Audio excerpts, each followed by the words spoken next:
ආයිබන් පිළිගන්නවා RUKA vlog YouTube channel එකට. අද මම මේ වීඩියෝ එකෙන් ඔයාලට අරන් ආවේ තනකොළ කපන මැෂින් එකකින් කොහොමද සේෆ්ටි ඇතුව අපි ඒ වැඩේ කරගන්නේ කියලා. ඉතින් ගොඩක් දෙනෙක් තනකොළ මැෂින් එක පාවිච්චි කරනවා කිසිම සේෆ්ටි එකක් නැහැ. මොකද ඒගොල්ලන්ට අනුතුරක් වුණාට පස්සේ තමයි සේෆ්ටි එක ගැන බලන්නේ. ඉතින් ඊට කලින් මම හිතුවා කොහොමද හරියට සේෆ්ටි ඇතුව තනකොළ කපන මැෂින් එකක් පාවිච්චි කරන්න කියලා. මම මේ දේවල් ඔයගලන්ට කියා දෙන්න හදන්නේ. මම ගෙදරදී මේ මැෂින් එක පාවිච්චි කරලා මට ලැබිච්ච එක්ස්පීරියන්ස් එක තමයි ඔයගොල්ලොත් එක්ක ෂෙයා කරගන්න හදන්නේ. ඒ වගේම මේක පාවිච්චි කරද්දී මට වෙච්ච දේවල් නිසා ඉතින් පාවිච්චි කරන්න ගත්තොත් සේෆ්ටි තමයි මම අද ඔයගලන්ට මේ කියා දෙන්න හදන්නේ. ඉතින් ඔයගොල්ලෝ මගේ channel එක දැනටම subscribe කරලා නැත්නම් පල්ලෙහා තියෙන subscribe button එක වල subscribe වෙන්න. ඒ වගේම මේ වීඩියෝ එක හොඳයි කියලා හිතුනොත් like එකක් දාන්න අමතක කරන්න එපා. වීඩියෝ එක හොඳයි නම් share කරන්න අමතක කරන්න එපා. එහෙනම් අපි intro එකට ගිහිල්ලා මේ වීඩියෝ එක continue කරන් යමු. You can learn about engineering and agriculture through this channel.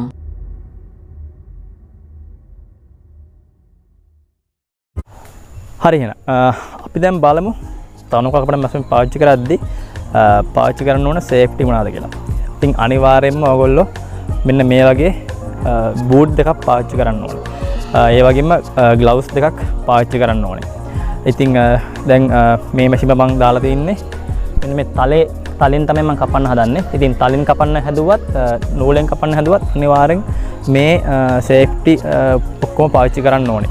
මොකද අපි දන්නේ මොන වෙලාවේ මොකක් ඇවිල්ලා අපේ ඇඟේ වදීද නැත්නම් අපිව කැපෙයිද කියලා. ඉතින් මේ සේෆ්ටි අනිවාර්යෙන් පාවිච්චි කරන්න.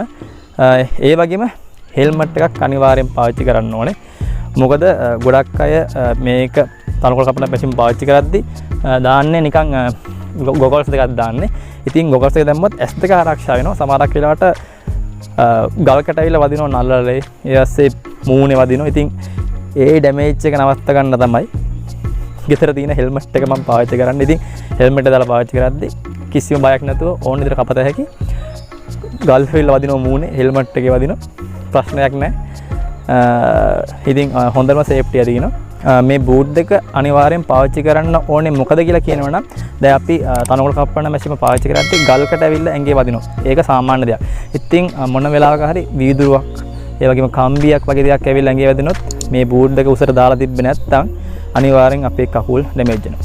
ඒ වගේම අනිවාර්යෙන් ඔයගොල්ලෝ මේ දිගට අඳින්නත් අමතක කරන්න දික්කාසමක් අඳින්න. ඉතින් ඩෙනිමක් වගේ දෙයක් අඳින්න පුළුවන් ලොකු දෙයක්. මොකද ඩෙනිම කියන්නේ පොඩ්ඩක් ඝනකමයි. ඉතින් මේ මැෂින් එක පාවිච්චි කරද්දී මැෂින් එකේ කැරකෙන ස්පීඩ් එකට ගල් ඇවිල්ලා හයියෙන් වදිනවා ඇඟේ. දැන් මේක තිබ්බත් ගල් ඇවිල්ලා වදිනවා පොඩ්ඩක් රිදෙනවා. ඩෙනිමක් තිබ්බනම් ඒ රිදෙන එකත් ටිකක් අඩු වෙනවා. මොකද ඩෙනිම ටිකක් ඝනකමයිනේ.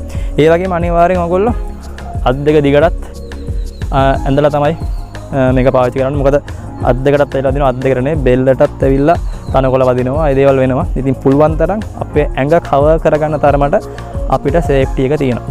හරි. එහෙනම් අපි දැන් යමු මේ දේවල් පැලඳලා මේක අපි පාවිච්චි කරලා ටුට්ටක් ට්‍රයිල් එකක් ගිහලා බලමු. හරි එහෙනම් අපි දැන් මේ සේෆ්ටි එක පැලඳ ගමු. ග්ලව්ස් දෙක දා ගන්නවා.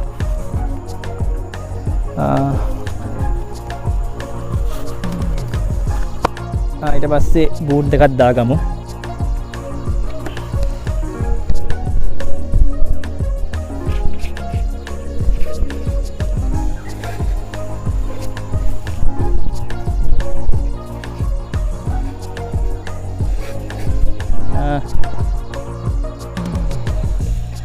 ඔයගලන්ට පේනවා ඇති බූට් දෙක මම දාගත්තා. දැන් ඔයගලන්ට මම දිගට අඳින්න කිව්වනේ. දිගට අඳිද්දි ගොඩක් ටිකක් ලොකු පළල ඇඳුමක් අඳින්න.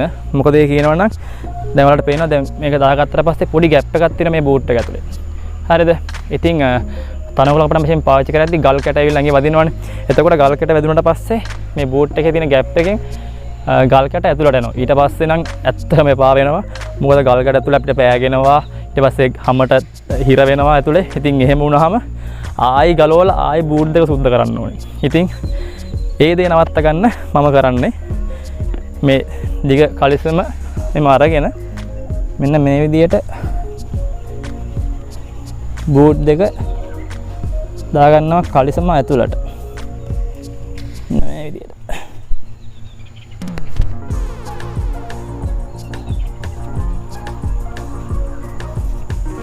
හවුස් දෙක ගලවන්න වෙනවා.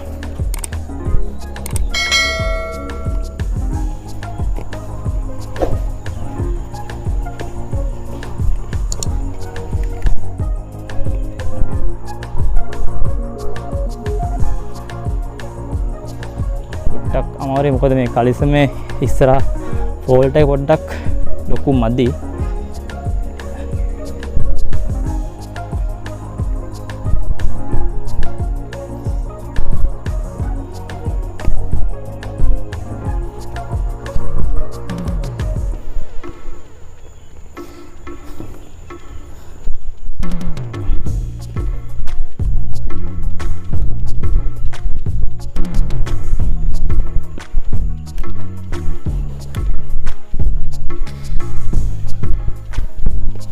දැක්කනේ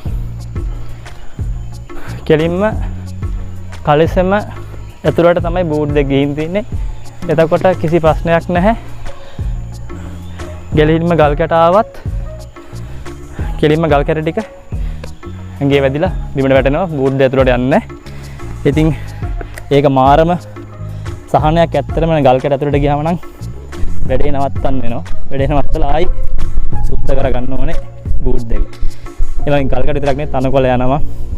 ඉතින් දාඩියත් එක්ක ඊට පස්සේ ඔක්කොම බූට් දෙක ඇතුලේ අපි සුද්ධ කරන කල් තියෙනවා. හැබැයි පොඩ්ඩක් සමහරක් වෙලාවට පොඩි දාඩියක් වගේ දෙයක් දැනෙනවා. මොකද දාඩිය පිට වෙන්නේ නැහැ වගේ තේරෙනවා. උලක් ඊට වඩා ගල් කැට ඇතුලට ගියාම ඊට වඩා අමාරුයි. ඒකින්ද මෙහෙම අපි බූට් දෙක දාගන්නවා. එහෙනම් කලිසම ඇතුලට මේ ඔක්කොම මේ හරි දෙයක්ද කියලා මම දන්නේ නැහැ. ඉතින් මම වැඩ කරද්දි මට දැනෙච්ච දේවල් මට ආපු දේවල් වලට මම ගත්තු පිළියම් තමයි ඔයගලන්ට ගියා දැනගත්තේ. ඊට පස්සේ ග්ලව්ස් දෙක අයිදා ගන්නවා.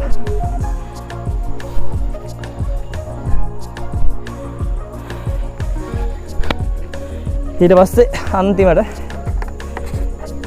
ගෙදර බයික් එකේ හෙල්මට් එක ඒකත් දා ගන්නවා. හරියන අපි පනවල කපන්න පටන් ගමු.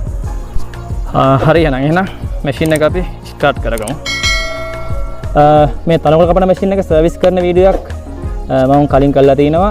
ඒක මේ වීඩියෝ එක එන්ඩ් එකේ මම දානවා. ඒතර ඔයාලට ඒක ක්ලික් කළත් මේ වීඩියෝ එක බලන්න පුළුවන්. ඒ වගේම කාඩ් එකකුත් මම මේ උඩින් දාලා තියන්නම්. ඒ වගේම ඩිස්ක්‍රිප්ෂන් එකේ යටින් මේකේ ලින්ක් එකක් උඩින්ම දාලා තියන්නම්. ඒ සර්විස් කරන වීඩියෝ එක. හරි එහෙනම් අපි ස්ටාර්ට් කරගමු.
හරි එහෙනම් මං හිතනවා මේ මං කරපු වීඩියෝ එකෙන් පොඩි වීඩියෝ එකෙන් ඕගොල්ලෝ මොකක් හරි දැනුමක් ලබා ගන්න ඇති කියලා.